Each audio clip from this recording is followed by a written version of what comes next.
Selamat sore. Kayaknya belum terlambat buat saya ngasih ngucapin selamat tahun baru karena masih di awal-awal bulan yang baru ya, awal tahun baru. Nah, saya ucapkan selamat tahun baru. Semoga di tahun ini saya percaya semua dalam perkenanan Tuhan. Kita percaya ya, kita mengawali awal tahun ini dengan sesuatu yang baik, dengan kita mengkhususkan waktu kita untuk kita beribadah kepada Tuhan bersama-sama dengan saudara kita dan juga keluarga kita.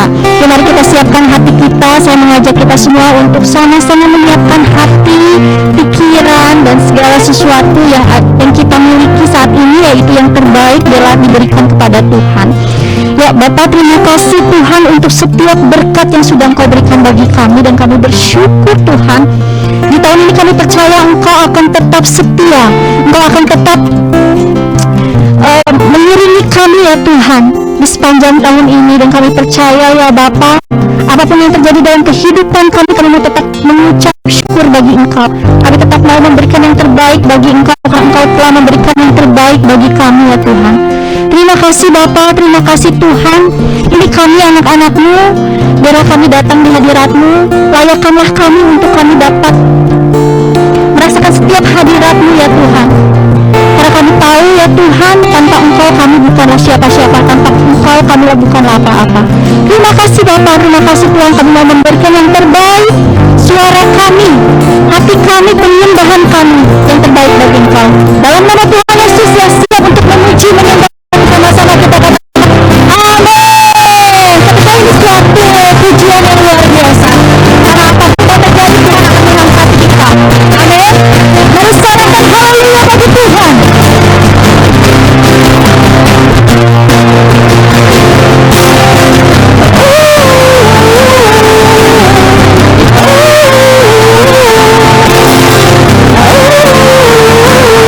Sorak-sorak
Saya persilakan untuk duduk.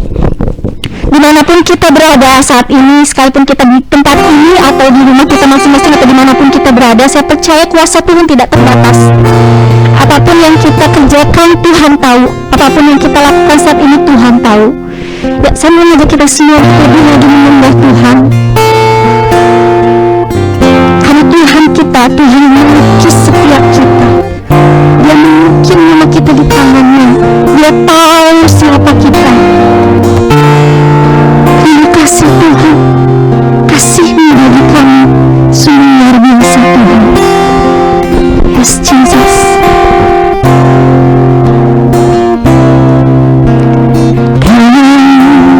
Melukis wajahku di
bagaimana saya akhirnya mau mengikuti Tuhan. Saya akhirnya mendeklarasikan bahwa saya mau menjadi pengikut Yesus. Bagaimana kasih Bapa yang mungkin belum pernah saya terima, tapi saya bisa rasakan itu bersama dengan Tuhan Yesus. Dan saya tahu kita semua memiliki cerita bersama dengan Tuhan, cerita kita masing-masing. Jadi mari hari ini ingat bagaimana kebaikan Tuhan. Jadi berkata bahwa sampai masih tua, sampai rambut kita putih, Tuhan akan menggendong kita. Apapun yang terjadi, Tuhan ada bersama dengan kita. Menaikkan pujian dengan lebih lagi. Angkat tangan kita di hadapan Tuhan. Katakan yang kesungguhan hati kita. Mengharapku Yesus menjadi hadiahmu, seperti harapanku, kasih setiamu dalam naungan sayapmu, mau terus menyertamu, kasihmu terti seluruh hatiku.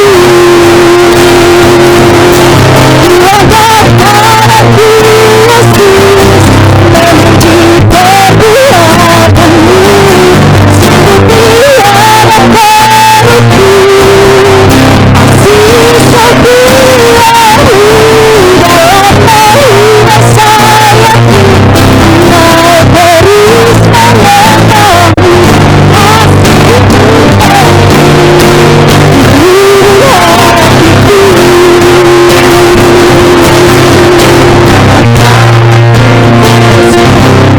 Menuju perbuatanmu, seperti harapanku, kasih setiamu dalam naungan sayapmu, mau terus menyertamu, kasihmu terti seluruh hatiku.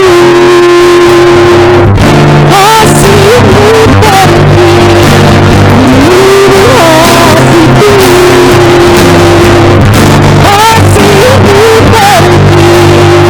Kasihmu terti seluruh hatiku.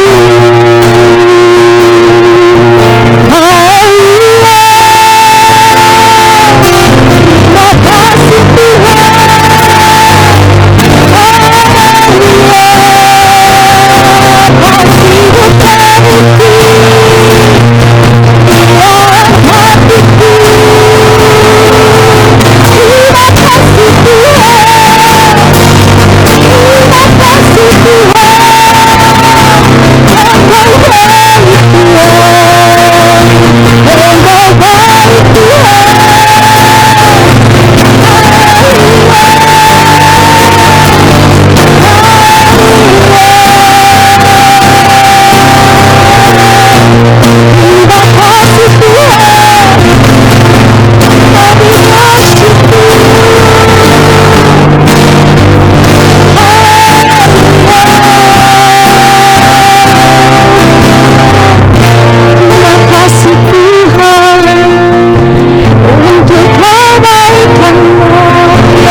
kasih Tuhan, terima kasih Bapa, biar setiap pujian penyembahan kami menyenangkan hati-Mu ya Tuhan.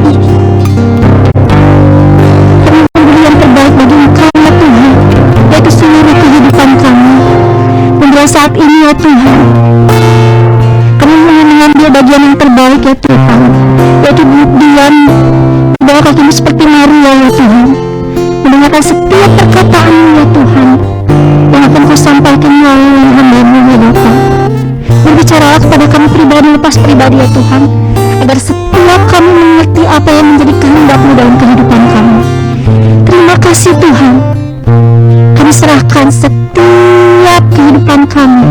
Kami serahkan mata kami, telinga kami, tubuh kami saat ini hanya berfokus kepada Engkau ya Tuhan. Terima kasih Bapa. Kami siap untuk mendengarkan firman-Mu di dalam nama Tuhan Yesus. Dan sama-sama kita katakan amin.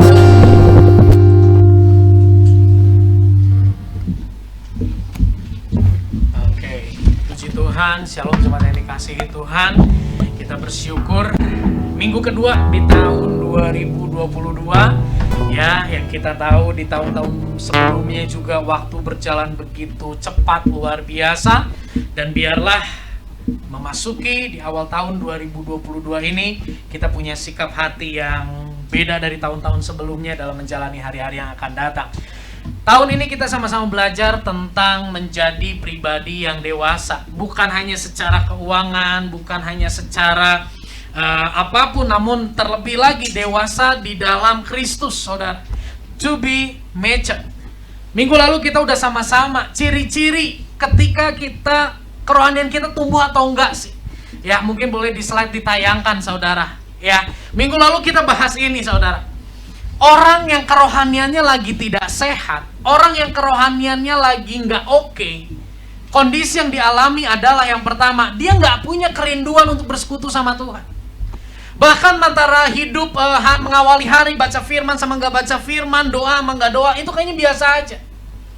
Lalu kehilangan kerinduan untuk bersekutu dengan komunitas orang-orang percaya, lalu merasa mampu hidup tanpa keterlibatan Tuhan, ya, lalu hidup nyaman dan merasa aman hidup di dalam dosa, di dalam hawa nafsu. Hari-hari ini saudara, banyak orang yang merasa hidupnya nyaman dan aman di bawah kuasa dosa karena nggak ketahuan sama anak, karena nggak ketahuan sama orang tua, karena nggak ketahuan sama pasangan. Dia merasa aman dan nyaman. Sesungguhnya saya mau katakan, saya mau ulangi, ketika kita nyaman dan aman di dalam dosa, kerohanian saudara dan saya sedang tidak baik-baik saja. Lalu memiliki sikap egois yang sangat luar biasa. Dan yang terakhir, tidak punya pengharapan dan mudah putus asa. Ini ciri-ciri orang yang tidak bertumbuh kerohanian, atau kerohaniannya lagi sakit, saudara. Nah, kalau hal ini ada dalam kehidupan saudara, satu jawabannya, hanya Yesus yang sanggup membangkitkan saudara. Sesuatu yang tidak dibangkitkan, itu gak akan pernah bisa bertumbuh. Jadi sebelum sesuatu bertumbuh dan menjadi dewasa, sesuatu harus dibangkitkan terlebih dahulu. Ya, kalau saudara memiliki hal-hal ini di dalam hidupmu, datang kepada Yesus karena Yesus sanggup mengubahkan. Yesus sanggup membangkitkan. Dan hari ini kita akan sama-sama belajar arah atau pertumbuhan kita di dalam kekristenan itu seperti apa. Konkretnya seperti apa. Di situ saya tuliskan arah kedewasaan rohani dalam Yesus adalah apa? Baca sama-sama 1, 2, 3. Keserupaan dengan Yesus.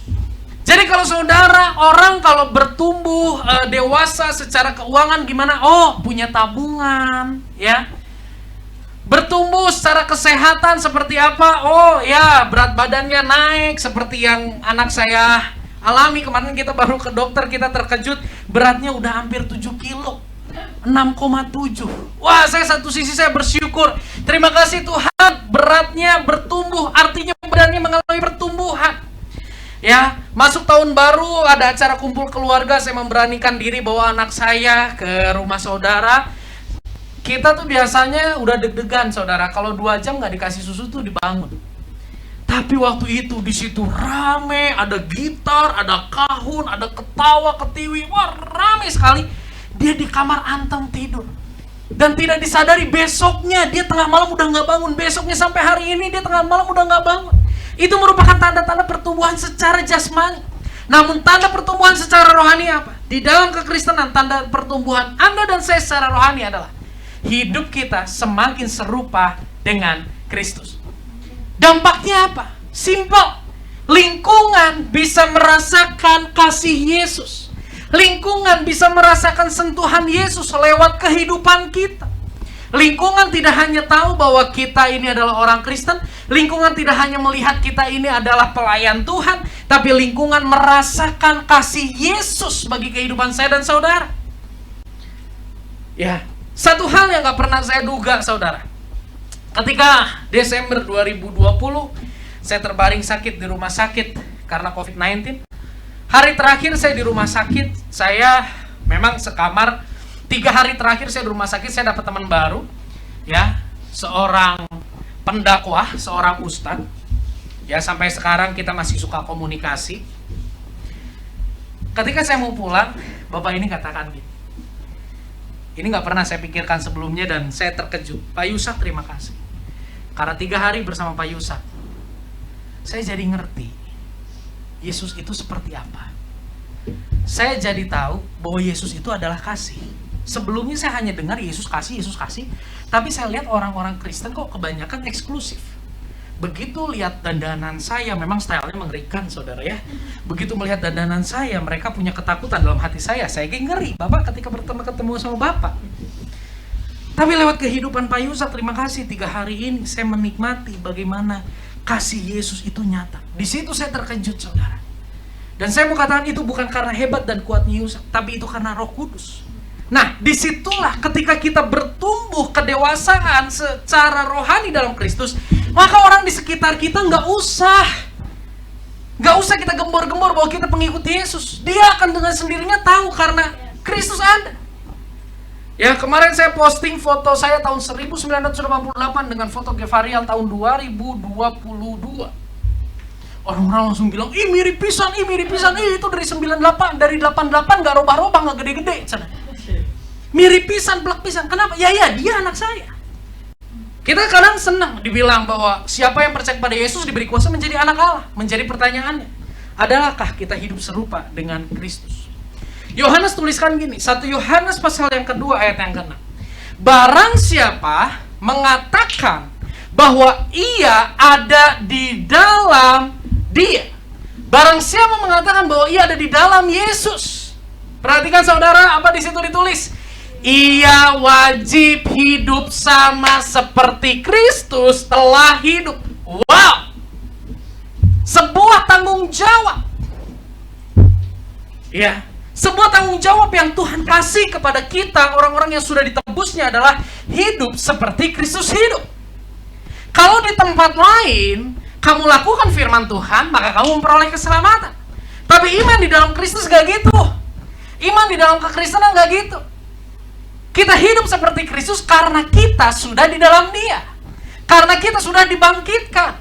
Kita yang tadinya mati karena dosa, kita yang tadinya gak berdaya, diikat oleh dosa, oleh hawa nafsu, dibebaskan, dilepaskan. Kita mengalami perubahan hidup. Karena kuasa Yesus yang luar biasa, kita berhak memperoleh keselamatan kekal di sorga mulia. Kita wajib hidup sama seperti Kristus hidup. Di situ dikatakan di dalam Dia. Maksudnya di dalam Dia itu apa, saudara? Kita dibangkitkan. Minggu lalu kita udah belajar ya bagaimana kita dibangkitkan. Setelah dibangkitkan, kita harus bertumbuh di dalam Dia. Bentuk nyata pertumbuhan kita adalah kita wajib hidup seperti Kristus hidup. Tolak ukurnya, tadi saya udah jelasin, bahwa lingkungan akan melihat Yesus lewat kehidupan kita. Tim kerja kita akan melihat Yesus lewat kehidupan kita. Karyawan, orang tua, anak, adik, kakak, suami, istri akan melihat Yesus lewat kehidupan kita. Ya, beberapa orang tua katakan, "Sak, saya bingung. Ketika anak saya tanya, Tuhan itu kayak apa?" Aduh. Mi, aku disuruh memuji Tuhan, katanya Tuhan baik. Tuhan itu kayak apa? Bingung dia setengah mati, saudara. Kenapa? Mau bilang kayak papi, papinya suka pukul. Mau bilang kayak mami, maminya cerewet eureun-eureun. Lalajuna Korea. Waduh, Tuhan seneng nonton Korea. Bingung saudara. Maka dari itu, saya mau katakan, di tahun 2022 ini penting bagi setiap kita punya karakter Kristus, punya keserupaan dengan Kristus dalam menjalani hidup, supaya orang-orang di sekitar kita bisa merasakan Yesus lewat hidup kita. Hari ini dunia lagi krisis kasih, saudara. Hari ini orang-orang semakin egois. Hari-hari ini orang-orang semakin mengutamakan kepentingannya sendiri. Ya, apalagi hari-hari ini ada sebuah film yang menceritakan tentang layangan yang putus, saudara. Aduh, itu ngaco, saudara. Ya. Tapi kita, orang-orang yang sudah dibangkitkan di dalam Kristus, mari saya ajak saudara untuk kita hidup semakin serupa dengan Kristus. Biar tahun 2022 kita punya satu kerinduan. Di tahun ini aku rindu orang-orang di sekitar kita, di sekitarku, keluargaku semakin merasakan kasih Kristus lewat kehidupanku. Yusak hidup seperti Kristus hidup itu seperti apa? Kita lihat 1 Yohanes 2 ayat yang ke-9 sampai ayat yang ke-10. Demikian firman Tuhan. Barang siapa berkata bahwa ia berada di dalam terang, ya, Kristus itu adalah terang. Barang siapa berkata bahwa ia ada di dalam Kristus, tetapi ia membenci siapa? Saudaranya. Ia berada dalam kegelapan sampai sekarang. Barang siapa mengasihi saudaranya, ia tetap berada di dalam terang dan di dalam dia tidak ada penyesatan. Wow. Ada dua pasangan lawan kata. Satu terang dan gelap, yang satu lagi benci, membenci dan mengasihi. Barang siapa hidup di dalam terang, nggak ada kebencian. Katakan kebencian. Makanya hari ini saya kasih judul firman Tuhan, I hate you. Saya benci kamu. Seringkali saudara, kata-kata ini mungkin nggak terlontar lewat mulut kita. Tapi tanpa kita sadar, sikap kita, ucapan kita, tindakan kita menunjukkan bahwa aku membenci kamu, saudara. Kalau kita punya kerinduan, aku Tuhan, ku mau sepertimu Yesus. Waduh, nyanyi ku mau sepertimu Yesus, angkat tangan, nangis-nangis, disempurnakan selalu. Apanya yang disempurnakan? Bukan keuanganmu. Yang disempurnakan adalah hatimu. Yang disempurnakan adalah segala sampah yang ada di dalam hatimu itu Tuhan gesek, Tuhan kikis. Tanpa kita bebas dari yang namanya kebencian, kita nggak akan pernah bisa menjalani hidup seperti Kristus hidup. Untuk kita menjadi pribadi yang memancarkan Kristus buat orang-orang di sekitar kita, kita harus terbebas dari kebencian. Yusa, hatiku nggak ada kebencian, Sa. Jangan asal nuduh, apalagi itu slide-nya nunjuk-nunjuk. Saya nunjuknya ke tembok aja. Karena di sini udah mulai ada yang ibadah onsite, saya nunjuknya ke tembok aja. I hate you, gitu. Ciri-ciri orang yang menyimpan kebencian di dalam hatinya. Saya tuliskan ada beberapa. Yang pertama di sini kita bisa lihat, merancangkan kejahatan. Di otaknya itu terus mikirin, si eta kumahanya, supaya dia gagal diapain ya, supaya dia malu diapain ya, supaya dia menderita diapain ya, supaya dia mengalami kesedihan diapain ya. Otaknya tuh mikirnya itu terus. Terus orang itu akan sensitif. Ketika dengar nama Yusa, orang itu langsung, wah itu jelema kurang ajar itu. Ya, itu orang nggak tahu diri. Waduh, sensitif. Begitu ada satu kondisi di mana dia pernah dilukai, dia langsung jadi kayak landak, saudara. Ya, dulu Yusak bulat-bulat begini, saudara kalau lihat, wah pendetanya imut. Dulu rambutnya jagrek, saudara, ke atas semua. Itu ada saudara saya, Ko Daniel, tahu banget ya, rambutnya jagrek ke atas, saudara. Itu kayak landak. Jadi siapa yang mendekat, wah sundul. Nah, orang yang dikuasai dengan penuh dengan kebencian, itu nampaknya baik. Landak kalau lagi nggak disentuh, itu apa? Durinya rapi sekali ya. Lucu. Begitu dia merasa tidak aman, dia kembangkan duri-durinya. Dar, akhirnya menyakiti lingkungan. Sensitif, cepat marah. Emosinya tidak terkendali, saudara. Lalu lewat perkataannya muncul apa? Fitnah, kebohongan, ketidakjujuran. Siapa yang difitnah? Orang yang dia benci. Akhirnya apa? Sulit tidur. Kalau udah sulit tidur apa? Hipertensi. Apalagi asam lambung, bukan asam garam ya. Asam lambung ya. Apalagi? Itu mah gorengan sih, kolesterol. Ya, susah tidur. Kenapa? Karena susah tidur. Ketika mendengar berita bahwa orang itu dapat hadiah, aduh gondokna saudara. Keselnya minta ampun. Ketika dengar orang itu dipromosikan jabatan, waduh langsung otaknya berpikir gimana caranya supaya dia nggak memperoleh jabatan itu, supaya dia terjatuh. Nggak bisa tidur. Gangguan fisik. Lalu panas hati. Waduh, panas hati saudara. Orang kalau jalan sama orang yang panas hati, aduh bener-bener nggak enak deh. Saya pernah jalan sama satu teman saya nggak tahu sih, saya nggak bisa lihat hatinya. Nggak tahu panas, nggak tahu dingin, nggak tahu hangat, nggak tahu apa. Tapi dari omongannya, semuanya dikata kayak dari kasar. Dia parkir di depan tukang tambal ban. Tukang tambal ban ngomong baik-baik. Punten beli aya nu ieu bade beli aya nu nambal. Baik-baik. Waduh, tutup jendela langsung maki-maki. Di situ kita bisa lihat panas hati. Saya semobil sama dia setengah jam nggak kuat. Capek. Panas hati. Lalu egois. Wah, kamu harus nyenengin saya. Lalu mencari pembenaran.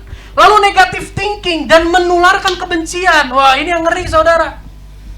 Ya, kebencian kita tularkan kepada orang-orang yang ada di sekitar kita dengan fitnah, dengan membesar-besarkan masalah. Kalau di dalam hati kita ada ini semua,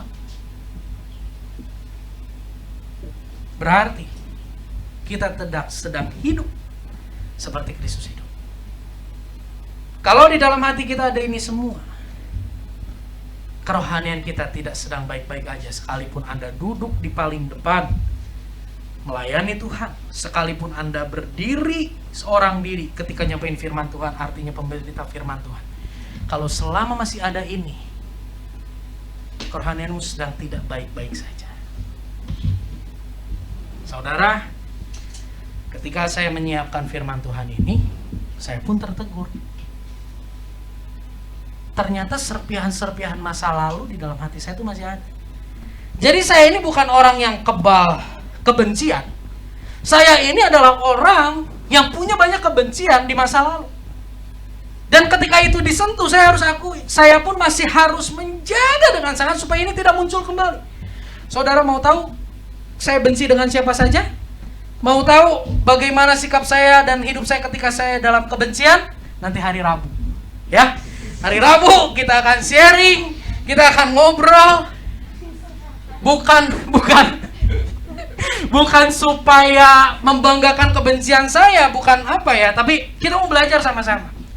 Ya, hari Rabu di dalam worship night kita sedang memikirkan untuk kita ada tambah beberapa hal untuk kita bisa saling menguatkan.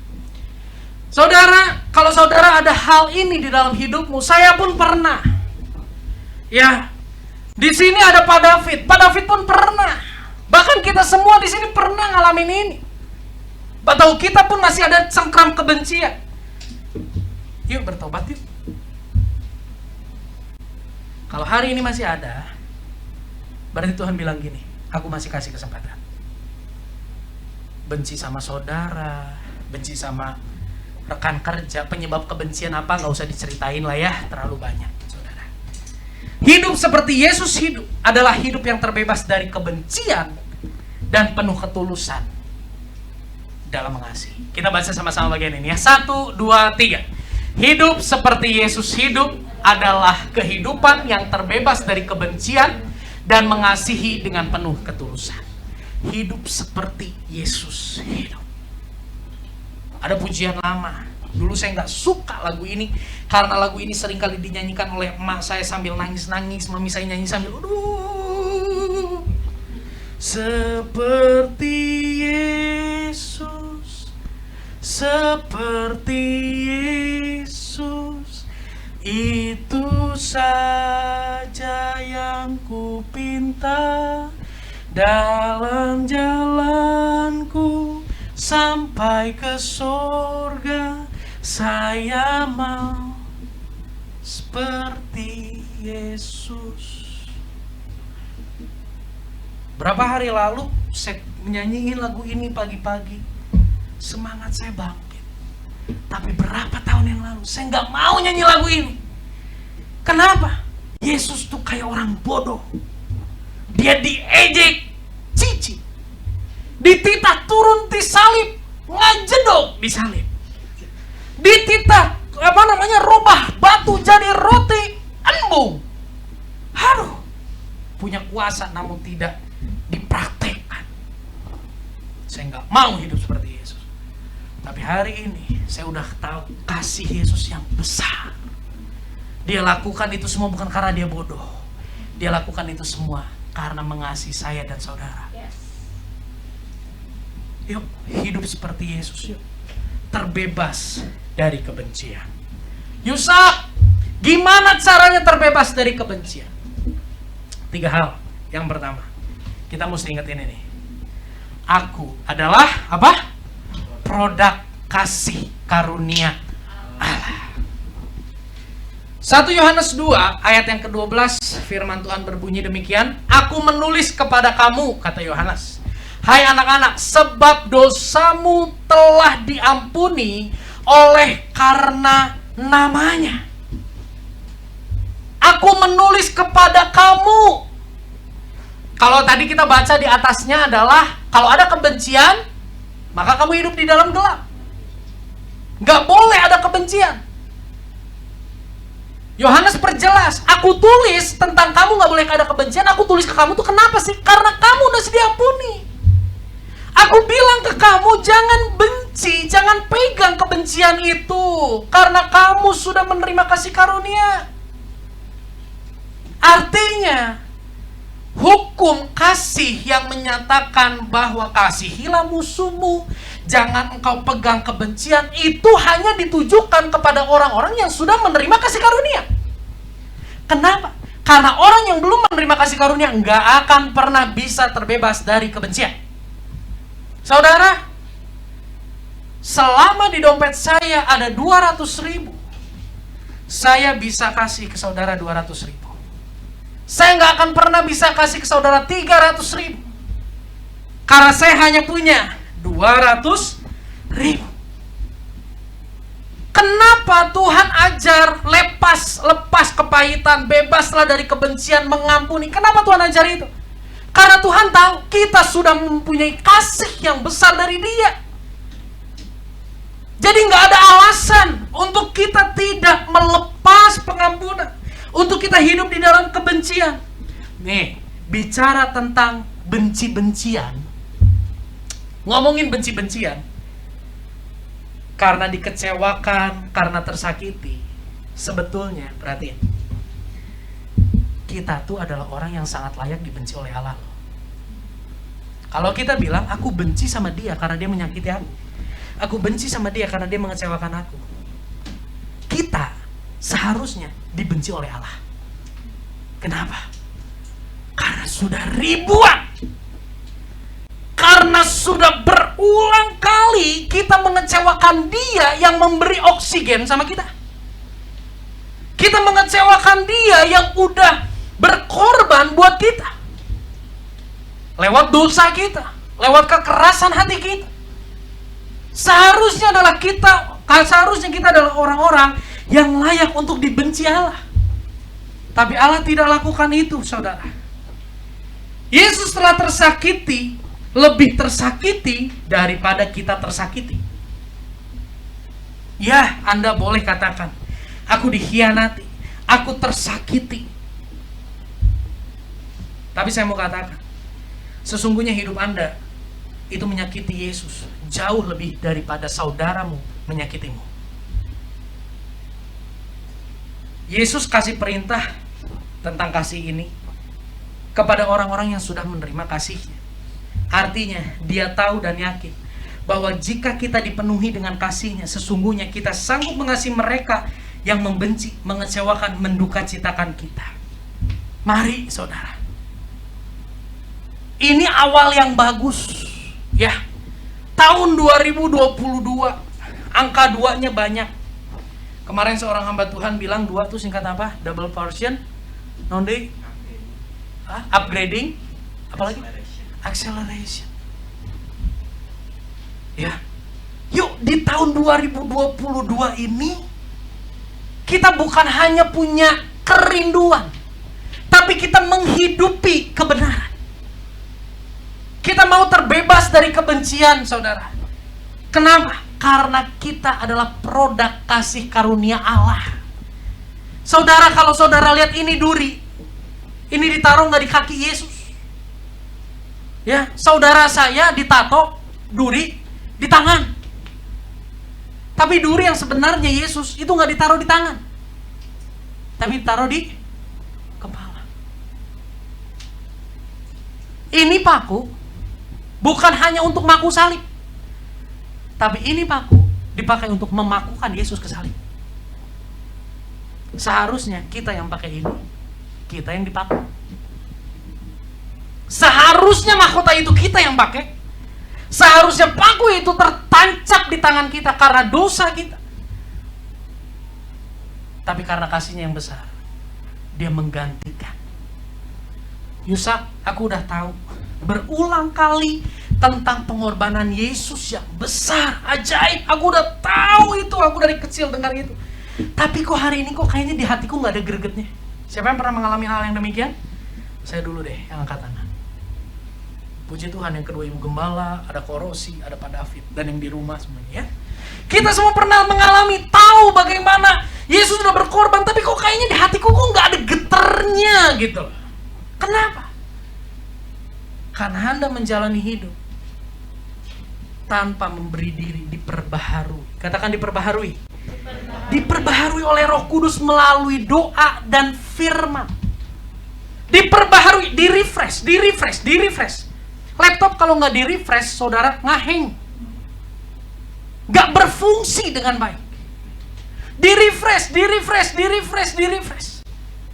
Lewat apa? Lewat doa dan firman. Maka dari itu, saudara, milikilah setiap hari persekutuan lewat doa dan firman. Bukan supaya doamu dijawab, bukan supaya usahamu lancar, namun supaya rohmu diperbaharui. Saudara terus ingat tentang kasih karunia Tuhan yang besar. Mari tahun 2022 jalani, miliki komitmen yang baru untuk terus bersekutu dalam doa dan firman Tuhan setiap hari. Supaya apa? Supaya kita terus diperbaharui, disegerin lagi. Sehingga kita ingat terus tentang kasih karunia Tuhan. Sehingga gak ada tempat di dalam hati kita untuk yang namanya kebencian, karena hati kita udah penuh sama yang namanya kasih Tuhan. Yang pertama, ingat bahwa aku adalah produk kasih karunia Allah. Yang kedua, saudara lihat ini gambar apa? Sampah. Siapa yang mau nimbun sampah di rumah? Nggak ada ya. Yang kedua, jangan timbun sampah. Jangan timbun sampah. Sampah itu apa? Kebencian. Sampah itu apa? Ingat-ingat perkataan orang yang menyakitkan. Itu sampah. Ya. Hari ini kan lagi zamannya apa? Zamannya staycation ya. Woi, main ke Bali. Oh, road trip gitu ya. Kok Yusuf mah dari sebelum pandemi udah road trip duluan ya kok ya. Semarang, Jogja, wah semuanya diaprak ya. Road trip. Siapa di sini yang road trip bawa katel? Siapa di sini yang road trip bawa sendok? Siapa di sini yang road trip bawa setrikaan? Siapa di sini yang road trip bawa kasur?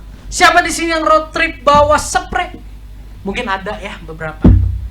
Tapi kan kita mayoritas ini, ada hotel juga ada. Udah itu nggak usah dibawa. Minuh-minuhan mobil, minuh-minuhan koper. Kemarin saya sempat sama istri, sama anak kita nginep. Karena baru pertama punya anak, jadi itu segala dibawa. Pas saya pulang saya ngomong, "Say, ini sih kita bisa buat 2-3 malam ini mah. Pampers bawa seberapa biji, baju bawa seberapa biji, lu dipakai mempan hiji, gini kan? Dari kamu mana? Oke? Apalagi menjalani hidup, saudara. Hidup ini dijalani juga Tuhan udah bilang, makin hari itu nggak makin mudah, makin hari itu makin susah. Jangan isi hidupmu pakai sampah. Saya ingat berapa tahun lalu ya, Pendeta Iwan Simbolon ya, firman Tuhan di sini. Satu ilustrasi yang sangat bagus. Dan ternyata ini kisah nyata. Saya mau ingetin lagi. Tetangga Pak Iwan Simbolon ini di depan rumahnya itu ada polisi tidur. Polisi tidurnya itu tinggi. Nah, truk sampah itu lewat. Ngeng, gejruk, tumpah. Tapi namanya truk sampah kan jalan terus. Si bapak kesal, ambil sampah, bawa masuk ke dalam. Istrinya bilang, "Pak, buang Pak." "Enggak, besok saya mau buang ini sampah. Saya mau tunjukin tuh ke si bapak bahwa ini sampah tuh yang benar." Jadi itu yang namanya sampah ditaruh di rumah. Karena apa? Ada kemarahan, kebencian. Besoknya itu truk sampah datang lagi, tapi si bapak ini lagi pergi. Jadi tidak sempatlah si bapak itu melampiaskan amarahnya dan mengembalikan sampah itu ke tempatnya. Gejruk lagi, tumpah lagi. Si bapak ini pulang. Waduh, Pak Balatak, beki jengkel, beki dongkol, beki kehel. Bawa lagi masuk ke dalam rumah. Apa yang terjadi? Rumahnya jadi bau sampah, bawa penyakit. Padahal bagaimana? Udah keslah, buang dulu, besok tungguin di depan, lewat kasih tahu. Nggak usah itu sampah itu dibawa ke dalam rumah. Bisa mengerti saudara? Saya mau katakan, banyak hari ini orang yang enggan melepas kebencian. Itu bukan emas. Itu sampah yang berbalut kantung kado warna emas. Jangan dipegangin. Buang. Kolose 3 ayat 8 apa bilang? Tetapi sekarang, bukan nanti, bukan besok, bukan tahun depan, bukan kalau dia minta maaf sama saya, bukan. Tetapi sekarang, apapun kondisinya, buanglah semuanya itu, yaitu apa? Marah, geram, kejahatan, fitnah, kata-kata kotor yang keluar dari mulutmu, kalau saya boleh sambung, yang muncul dari dalam hatimu yang penuh dengan kebencian. Buang. Saudara, ekonomi sekarang udah sulit. Gak usah ngabeng berat hirup dengan menyimpan kepahitan, menyimpan kebencian. Hidup seperti Kristus hidup, terbebas dari kebencian. Next, kembali saya tampilkan ini. Kalau ini ada di dalam kehidupan saudara, sekali lagi, yuk lakukan pemberesan sama Tuhan. Lakukan pemberesan sama Tuhan. Kalau Tuhan sanggup membangkitkan Lazarus yang mati, Tuhan sanggup membangkitkan anak perwira, anak kepala rumah ibadat yang mati, Tuhan pun sanggup membangkitkan saya dan saudara. Saudara hari ini hidup tapi penuh dengan kebencian, di mata Tuhan saudara sedang mati. Dan Tuhan sangat sayang sama saudara. Tuhan sangat sayang sama saudara. Tuhan mau saudara hidupmu gak terbeban oleh yang namanya kebencian. Tuhan mengasihi saudara. Dan kasih Tuhan itu cukup untuk memulihkan hidupmu. Ya. Yang terakhir, ketiga. Yang pertama, ingat bahwa kita adalah produk kasih karunia. Yang kedua, putuskan untuk membuang. Yang ketiga, mari bergabung dalam komunitas. Kenapa sih komunitas penting? Karena di dalam komunitas kita bisa saling mendoakan, kita bisa saling menguatkan. Kalau firman Tuhan dan doa itu ibarat makan, minum, dan oksigen, firman Tuhan itu ibarat makanan dan minuman rohani untuk rohani kita kuat. Doa itu ibarat oksigen di mana kita bernafas, rohani kita bernafas, itu doa. Komunitas ini saya ibaratkan sebagai vitamin. Ya. Tanpa komunitas, makan, minum, oksigen, saudara bisa hidup, bisa hidup. Tapi rentan terpapar penyakit. Mau lebih kuat? Mau lebih semangat? Mau lebih antusias dalam hal kerohanian? Minum vitamin. Vitamin itu apa? komunitas. Dalam komunitas kita bisa saling terbuka, saling menguatkan, saling meneguhkan, dan belajar dari pengalaman orang lain. Saudara, saya sangat bersyukur karena saya dikelilingi orang-orang yang fair. Artinya, sekalipun saya hamba Tuhan, tapi ketika saya cerita tentang ketakutan saya, kekhawatiran saya, pergumulan saya, orang-orang ini bisa mendengarkan, bisa mendoakan, bisa ketawa bareng, tidak mengatakan, mana yang berdosa, mana yang ngomong hungkul di mimbar, mana yang itu dan ini. Saya sangat bersyukur punya orang-orang di sekitar yang bisa mendoakan, yang bisa menopang, yang bisa menguatkan. Menutup tahun 2021, wah, ada ketakutan, ada kekhawatiran, ada rencana-rencana di depan, ada nggak? Rencana pasti ada, tapi menjalaninya gimana ya? Saya ketemu dengan satu orang, saya bincang banyak hal, saya ngobrol, kita saling mendoakan, saling menguatkan. Dan rekan saya ini memberi semangat yang luar biasa.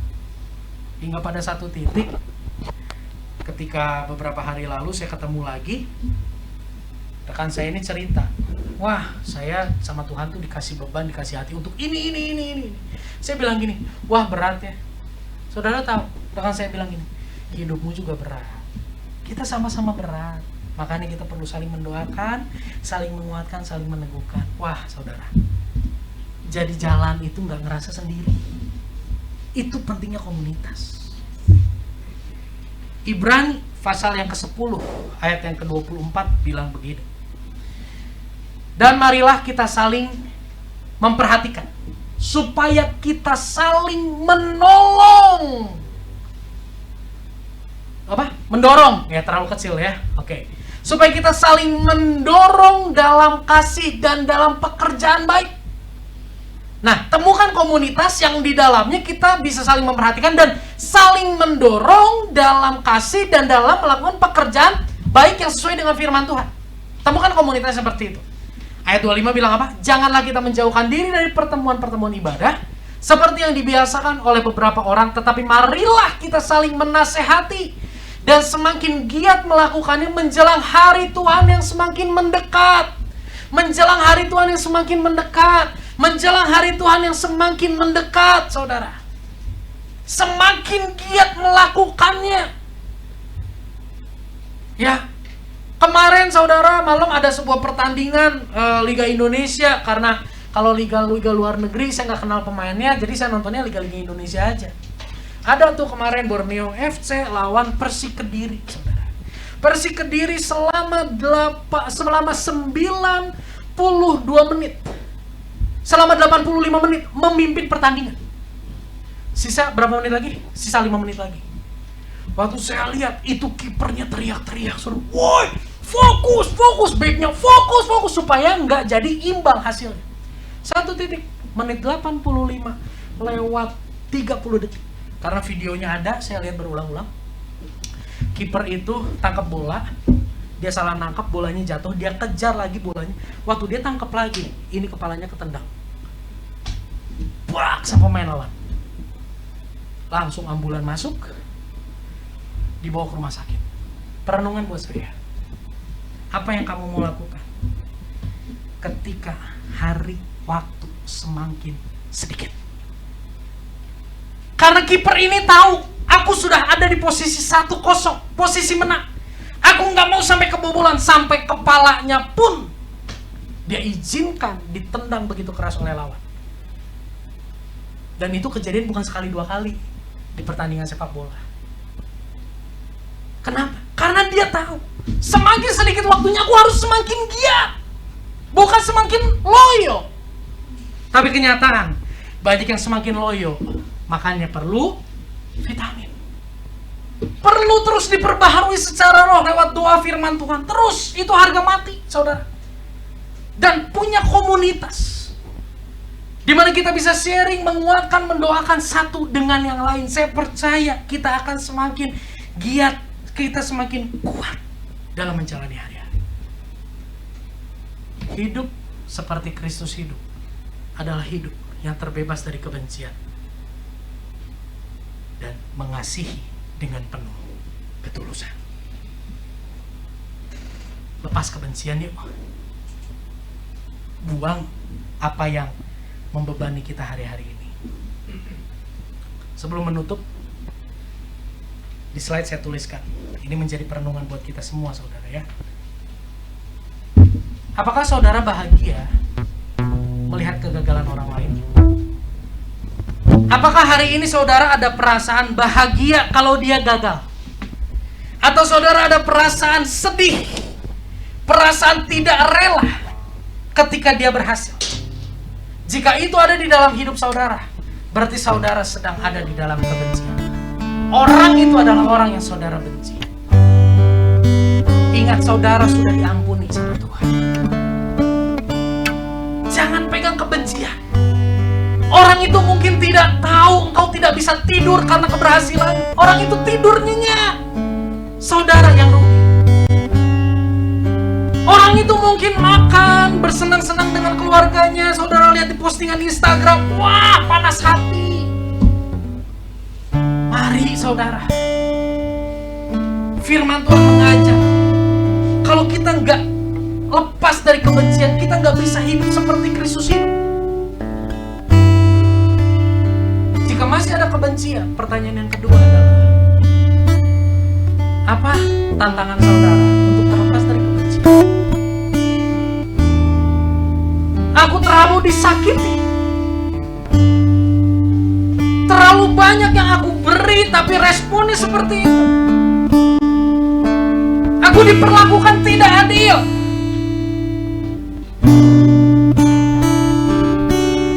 Saudara, bicara adil gak adil, kalau mau adil, kita yang harus disalib, bukan Yesus yang disalib. Apa yang menjadi tantangan terbesar untuk saudara terbebas dari kebencian? Ini hal yang serius. Ini hal yang serius. Tuhan mau engkau menjalani hidup terbebas dari kebencian. Tuhan mau engkau menjalani hidup dengan hati yang seperti ketika engkau pulang bekerja, engkau mandi dan naik ke atas kasur, kayaknya lepas semuanya.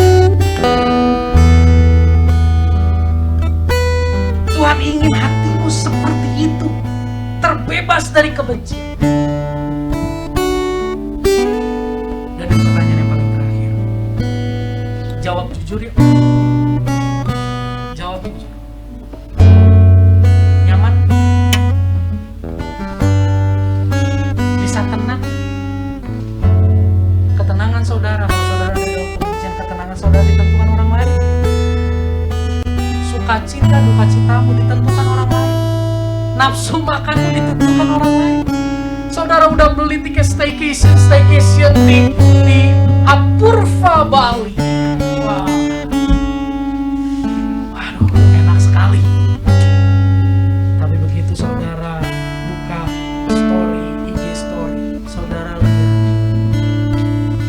puji Tuhan aku dipromosikan, di kerjaan aku dipromosikan. Waduh, saudara, berkat Tuhan melimpah bagi keluarga. Waduh, saudara langsung marah di situ. Saudara langsung gak bisa menikmati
pancarkan kasih-Mu,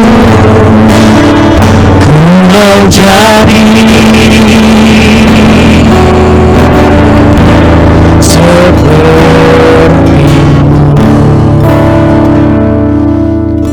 kuasa Tuhan sanggup mengubah hati kita. Kuasa Tuhan, kasih Tuhan sanggup membersihkan, membalut setiap luka hati sehingga hati kita putih, murni, dan kita dimampukan untuk mengasihi dengan tulus orang-orang yang memperlakukan kita tidak dengan adil, orang-orang yang menjatuhkan, orang-orang yang memfitnah, orang-orang yang melukai hati kita. Tuhan sanggup, saudara. Yusak, aku udah beberapa kali mencoba untuk mengampuni, namun aku tidak sanggup. Yes, karena engkau mengandalkan kekuatan, karena engkau tidak membawa dirimu untuk diperbaharui, rohmu untuk diperbaharui dari hari ke hari.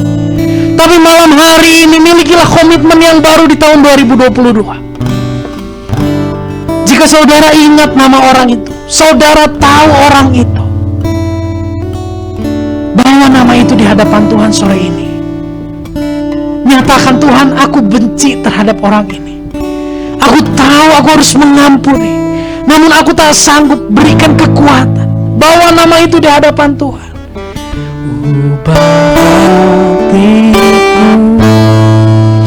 seperti hati-Mu, setulus salib-Mu, kasih-Mu,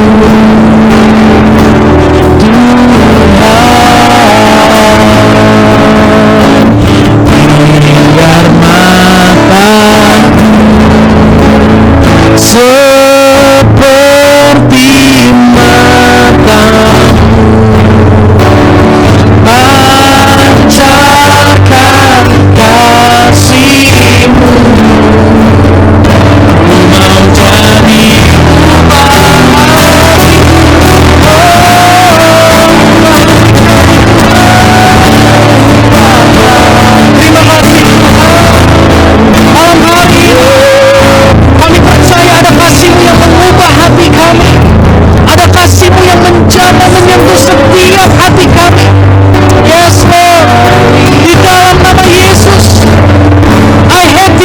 mau jadi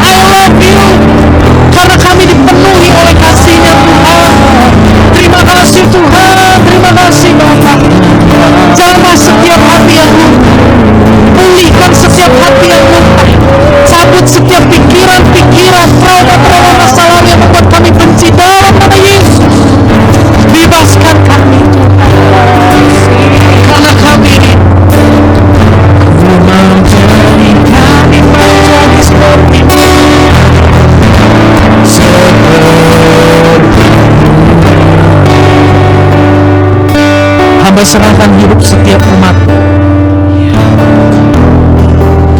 karena bukan hamba yang merubah, namun hanya sentuhan kasih-Mu yang merubah.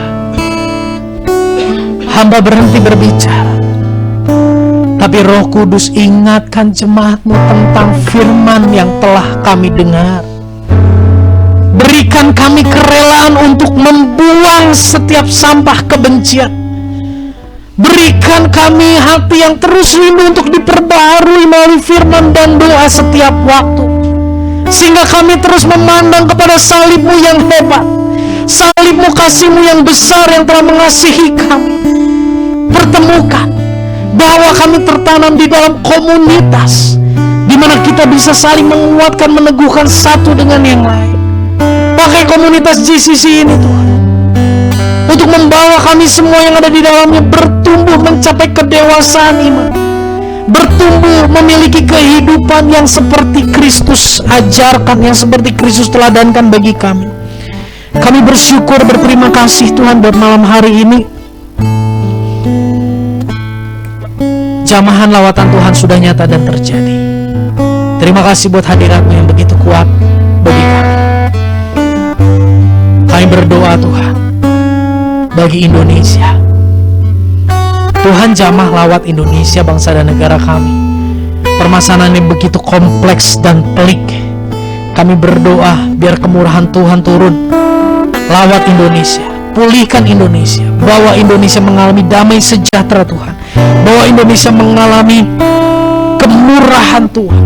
Berkati para pemimpin kami dengan hikmat hati yang takut akan Tuhan, tuntunanmu nyata dalam pengambilan keputusan, supaya setiap keputusan yang diambil itu merupakan bagian dari tuntunan tangan Tuhan, membawa Indonesia lebih lagi masuk dalam agendamu yang indah.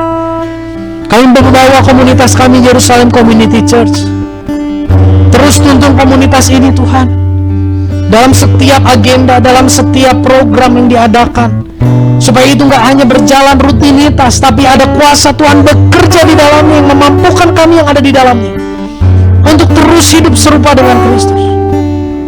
Bawa kami yang ada di dalam komunitas ini semakin mengalami Engkau secara pribadi. Bawa kami untuk semakin berani bersaksi. Bawa kami untuk semakin tekun menghidupi firman, sehingga hidup kami integritas dan menjadi teladan. Pakai kami Tuhan, berikan kerelaan bagi kami Tuhan, untuk memuridkan orang-orang yang ada di sekitar kami. Kami rindu orang-orang di sekitar kami boleh mengalami Yesus melalui kehidupan kami. Mari saudara, kita bangkit berdiri. Kita mau terima berkat yang datangnya daripada Tuhan. Kita mau tadakan tangan. Kita mau terima berkat. Terimalah segala berkat daripada Allah Bapa, cinta kasih daripada Tuhan Yesus Kristus, persekutuan dengan Roh Kudus, hati yang mengasihi Tuhan, hati yang rindu dekat dengan Tuhan, hati yang rela dan penuh sukacita melakukan firman Tuhan, kekuatan dari Tuhan untuk kami menjadi pelaku firman ada saat ini sampai selama-lamanya. Memberkati keluarga-keluarga, hubungan suami istri, orang tua, anak, kakak, adik, komunikasi yang ada di tengah keluarga dalam nama Yesus Tuhan pulihkan. Keuangan, kesehatan, studi, pekerjaan, usaha, masa depan, relasi kami dengan orang-orang yang ada di sekitar kami, Tuhan yang memberkati. Semua yang Tuhan percayakan pada kami, ajar kami untuk kelola itu dengan mengandalkan Tuhan, sehingga kami boleh memperoleh yang terbaik dari Tuhan, dan kemuliaan hanya bagi nama Bapa di sorga. Terima kasih Tuhan, terima kasih Bapa. Di dalam nama Tuhan Yesus kami berdoa. Amin. Tak berubah selamanya cinta kasihku padamu. Ku mau hidup selamanya untuk senangkan hatimu. Tak berubah selamanya cinta kasihku padamu. Ku mau hidup selamanya untuk senangkan hatimu, Tuhan. Puji Tuhan, ibadah selesai. Ada beberapa pengumuman yang akan disampaikan. Jemaat dipersilakan duduk. Yang pertama, setiap hari Rabu kita ada worship night, saudara. Ya, saya mengundang saudara untuk bisa bergabung bersama, karena di dalam worship night ini kita akan sama-sama berdoa, saling mendoakan, menyembah Tuhan, dan juga ada sharing. Ya, ada kesaksian-kesaksian yang tentunya akan menguatkan Bapak Ibu Saudara. Nanti Rabu kita akan bahas tentang kebencian ini, bukan ngomongin orang yang kita benci, saudara ya. Tentunya kita akan bicara, saling tukar pikiran, menguatkan, meneguhkan, mendoakan untuk terlepas dari yang namanya kebencian, karena ini merupakan hal yang sangat penting. Yang kedua, nanti hari Jumat kita akan mengikuti Bible Study, ya, yang akan diadakan pukul 18. Kalau worship night tadi pukul 19, Rabu jam 7 malam di room Zoom yang sama. Kalau Bible Study ini hari Jumat jam 18, ya, di room Zoom yang sama dengan yang saudara ikuti. Hari-hari ini kita sedang membahas bagaimana apa yang menjadi isi hati Tuhan dalam komunitas GCC, melalui visi misi, melalui nama, melalui hal-hal yang Tuhan taruh untuk kita bisa sama-sama mengerti kemana Tuhan mau bergerak melalui komunitas GCC ini. Tapi nanti bulan Februari, bulan Maret kita akan sama-sama membahas tentang tabernakel. Tabernakel itu apa? Makanan yang seperti apa? Nantikan, saudara. Tentunya akan sangat memberkati. Yang ketiga, saudara, untuk recording ibadah dapat dilihat dalam YouTube channel Jerusalem Community Church. Khotbah-khotbah yang sudah saudara ikuti dapat dilihat kembali di sana. Lalu untuk persembahan dan persepuluhan, saudara bisa mentransfer ke rekening BCA dengan nomor 1570330043. Rekening BCA atas nama Yusak Setiawan. Dan yang paling terakhir ada laporan keuangan ibadah hybrid ya. Ibadah hybrid kita laksanakan onsite dan secara Zoom. Hari ini ada 2, 4, 6 ya, ada 10 orang yang hadir di ruangan ini ya. Minggu yang akan datang kita terbuka untuk ibadah onsite sebanyak untuk 15 orang di ruangan ini, dan juga ibadah online tetap berlangsung seperti ini. Nah, sekian ibadah, Tuhan Yesus memberkati kita semua.